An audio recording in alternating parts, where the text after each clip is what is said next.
It has been a week since the fall of President Bashar al-Assad's brutal regime in Syria. And under his rule, thousands of people who opposed him disappeared. Many are still missing. Joining me now to talk about this in London is Kholoud Helmi. Kholoud is a Syrian journalist, but also her brother Ahmad went missing back in 2012. Kholoud, thank you so much for joining us. Look, I know you're going to speak to us in several guises here as a journalist. I know you're part of a group supporting families. But the first question really is, as a sister, do you know what's happened to your brother? Any news since the fall of Assad about where he might be? Hi, good afternoon. Unfortunately, since Ahmed was detained by the Assad regime in May 2012, we were not able to get any specific details about his whereabouts, where he is he alive or dead? And we survived the past 12 years only on rumors. So you hear somebody that, oh, I met him in prison, only one person met him in prison for a very short period, and then we haven't got any official document saying or stating he's alive or dead.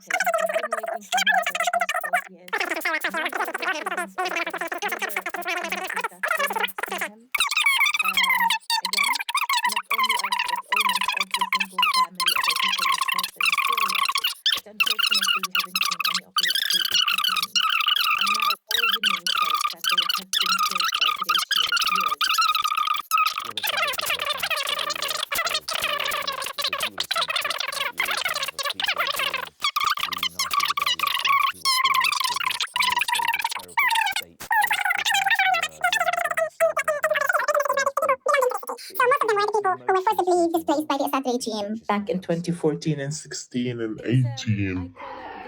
So when the regime fell, I will never be happier. Like nothing in my life will happen to make me more thrilled and happy than the fall of the Assad regime.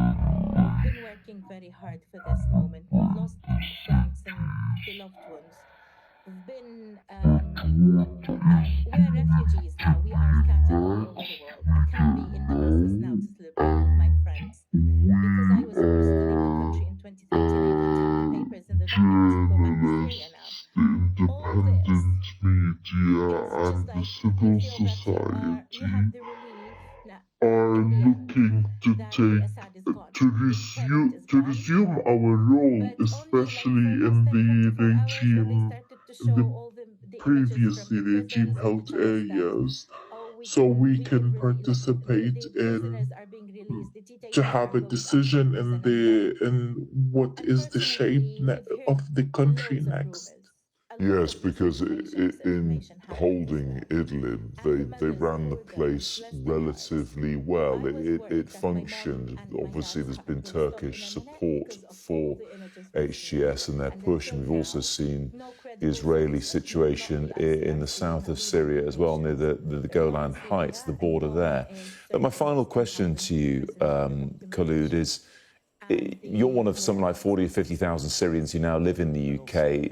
Is there a pull to go home? And if you decide to go and return to Syria, what kind of country is it going to be for women in particular? I don't know how the situation is going to be. We've seen in the past signs of it not being very receptive of women in Idlib, but things changed massively, and not massively, like it's not the UK now in Idlib, but during the past 3 years, things changed and people are hopeful, but we're still cautious. Like I don't know what is the term in English to express that you are happy and thrilled, but cautious at the same time. So you cannot decide.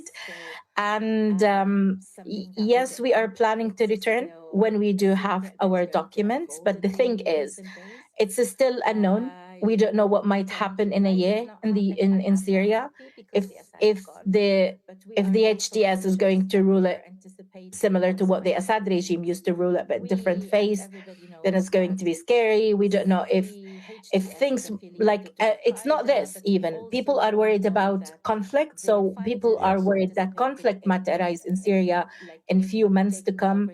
We don't know. It's still considered not very safe to return to now. And to be very honest with you, not everybody I know is just giving themselves period of time of few months until things settle down, until they decide to go back. Kholoud, it's fascinating to hear your point of view, and I think the words you use as cautiously happy sum up everything you've described. So I appreciate you joining me here on Sky News this afternoon. Thank you.